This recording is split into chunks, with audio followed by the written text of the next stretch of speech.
Assalamualaikum warahmatullahi wabarakatuh. Kami dari kelompok 13 kelas C akan mempresentasikan penyakit dan mekanismenya akibat kelainan metabolisme terintegrasi, khususnya pada penyakit diabetes mellitus. Berikut adalah anggota kelompok kami. Sebelum membahas lebih lanjut, alangkah lebih baik jika kita mengetahui pengertian dari diabetes mellitus terlebih dahulu. Menurut WHO, diabetes mellitus merupakan suatu penyakit atau gangguan metabolisme kronis dengan multi-etiologi. Penyakit ini ditandai dengan tingginya kadar glukosa darah disertai dengan gangguan metabolisme karbohidrat, lipid, dan protein sebagai akibat kurangnya fungsi hormon insulin.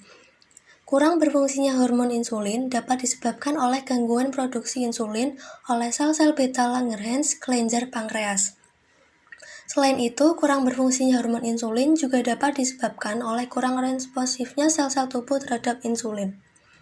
Diabetes mellitus sendiri dibedakan menjadi dua, yaitu diabetes mellitus tipe 1 dan diabetes mellitus tipe 2.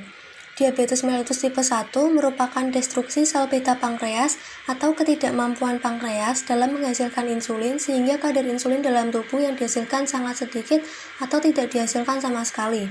Berbeda dengan diabetes mellitus tipe 1, diabetes mellitus tipe 2 merupakan resistensi sel tubuh terhadap insulin yang dihasilkan atau penurunan sekresi dari hormon insulin.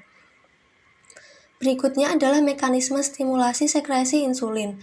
Hormon insulin yang disekresikan oleh sel beta pankreas berperan dalam sistem pengaturan kadar glukosa dalam darah tubuh.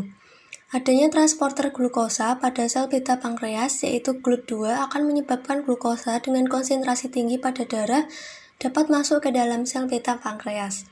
Glukosa akan mengalami fosforilasi menjadi glukosa 6-fosfat oleh enzim glukokinase lalu akan teroksidasi sehingga membentuk ATP yang berfungsi untuk menghambat kanal ATPK+. Penutupan kanal ATPK+ mengakibatkan terbukanya kanal Ca2+ yang sensitif terhadap perubahan potensial membran. Influx Ca2+ akan menyebabkan fusi dari insulin di vesikel dan mensekresikan insulin ke cairan ekstraseluler melalui eksositosis. Berikutnya adalah gangguan metabolisme karbohidrat pada diabetes mellitus. Pada orang normal, hormon insulin akan terproduksi dengan baik. Fungsi hormon insulin sendiri yaitu untuk meningkatkan glikogenesis, meningkatkan glikolisis, serta menurunkan gluconeogenesis dan glycogenolisis. Akan tetapi, pada penderita diabetes yang kekurangan hormon insulin, akan terjadi penurunan glikogenesis, penurunan glikolisis, dan peningkatan gluconeogenesis. Sehingga proses metabolisme glukosa menjadi energi akan terganggu, dan glukosa akan menumpuk dalam darah atau dapat disebut hiperglikemia. Lalu berikutnya, gangguan metabolisme lemak pada diabetes mellitus. Gangguannya antara lain proses percepatan katabolisme lemak disertai dengan kecepatan pembentukan keton dan penurunan sintesis trigliserida. Lalu perubahan glukosa menjadi asam lemak di depot akan menurun karena defisiensi glukosa di dalam sel. Kadar asam lemak bebas FA, NEFA, UFA akan meningkat 2 kali lipat di dalam plasma. Lalu berikutnya adalah gangguan metabolisme protein pada diabetes mellitus.